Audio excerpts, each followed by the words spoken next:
Je reçois maintenant Émilie Fourel, qui est chef de produit chez Finelia. Bonjour Émilie. Bonjour Cécile. Alors Émilie, est-ce que vous pouvez nous faire un petit rappel sur l'activité de Finelia et puis un point sur votre actualité récente?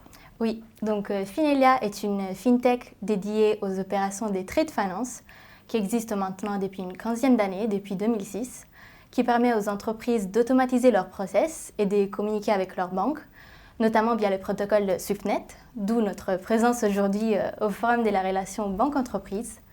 Finelia est une suite de 7 modules, les garanties, émises et reçues, les crédits documentaires et les remises documentaires, aussi bien à l'import qu'à l'export, et notre tout dernier module dédié aux cotations bancaires qu'on a développé pour répondre aux demandes des corporates qui ont parfois du mal à centraliser les offres des cotations transmises par les banques et assurances.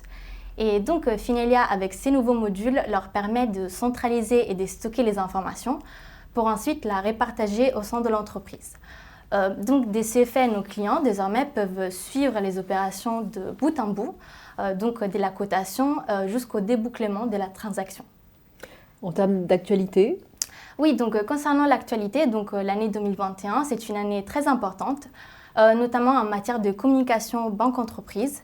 Il y aura une petite révolution dans les mondes des garanties à travers la release Swift prévue au mois de novembre de cette année, qui va en quelque sorte modifier les messages types des garanties et qui va intégrer des nouveaux messages plus structurés et plus détaillés, justement pour faciliter la communication avec les banques. D'ailleurs, Swift travaille sur cette release depuis 2013 et il s'est beaucoup inspiré des messages types des crédits documentaires qui sont, eux, beaucoup plus structurés et détaillés. Et bien entendu, Finelia est en mesure de traiter ces nouveaux messages et d'accompagner les corporates. Alors un de vos clients a accepté de témoigner. Est-ce que vous pouvez nous le présenter en quelques mots?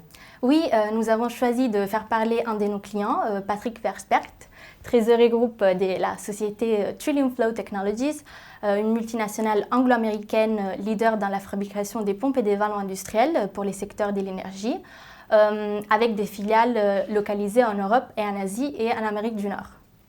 Alors bonjour Patrick, je me tourne vers l'écran derrière nous. Grâce au miracle de la technologie, vous êtes parmi nous. Bonjour.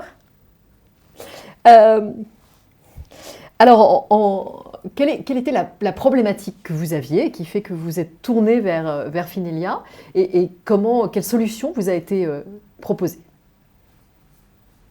Merci. Donc, en fait, j'ai rejoint le groupe Trillium en 2019 au moment du rachat de ce business par un private equity. Nous avions à cette époque, donc en juin 2019, environ 800 garanties ouvertes et aucun système automatisé pour pouvoir les gérer.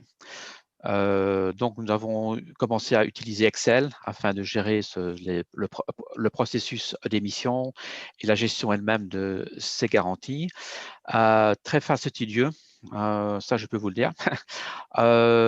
Du coup, en avril 2020, nous avons eu un changement de CFO et mon nouveau boss, donc notre nouveau CFO, m'a accordé un budget relativement modeste et pas plus de 3 à 4 mois pour informatiser la gestion de ces garanties au niveau groupe.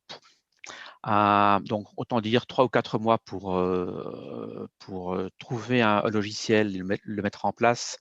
Ce n'était pas rapide. Simple. Oui, simple, merci. Donc, après un rapide benchmark du marché, et ça, j'ai utilisé le réseau que j'ai. On a établi une shortlist de 3 applications et après des démos, on a opté pour Finelia.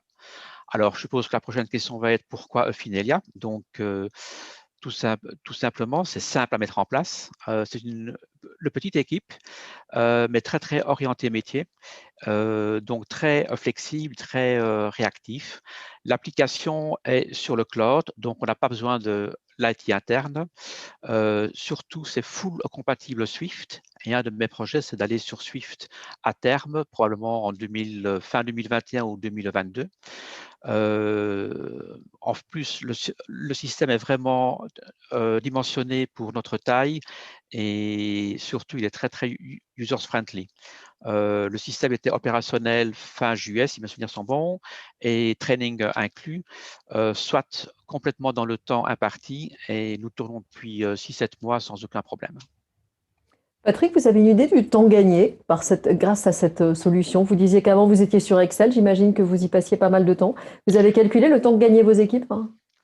Alors en fait, on a dans la justification du projet, on a remarqué que le ROI, alors c'est jamais très simple Bien sûr. de calculer ce genre de ROI, mais que le ROI était sur 9 mois. C'est-à-dire que le coût était, le one-time cost était rentabilisé sur 9 mois. Et par après, on avait évidemment le confort d'avoir un système non plus basé sur Excel, qui est toujours un risque, un danger. D'ailleurs, on l'a expérimenté à nos frais. On a un système maintenant qui est non seulement une bonne, ce qu'on appelle en anglais un repository database, mais surtout, on inclut dedans toutes les approval en interne, toutes les approbations en interne qui avant se faisaient via email et prenaient beaucoup de temps. Donc, on a non seulement gagné en sécurité, mais également en temps d'émission. Merci beaucoup, Patrick. Peut-être une réaction, Émilie? Oui, merci Patrick. Je tiens également à remercier les équipes Trillium qui ont participé au projet et qui ont largement contribué à la mise en place de l'outil dans un temps record, comme Patrick l'a dit. Et je tiens à le souligner en temps de confinement, donc dans un contexte assez particulier. Revenons à Finelia. Quels sont vos projets aujourd'hui à moyen et long terme? Oui, donc concernant nos projets, on s'intéresse à l'évolution de l'open banking, un phénomène déjà en marche dans les domaines du cash management et qui devrait bientôt arriver aussi dans les domaines du trade finance, on l'espère. D'ailleurs, certaines banques ont déjà commencé à mettre en place et à tester leurs API. Par ailleurs, on s'intéresse également à l'évolution des nouvelles technologies, notamment à la blockchain.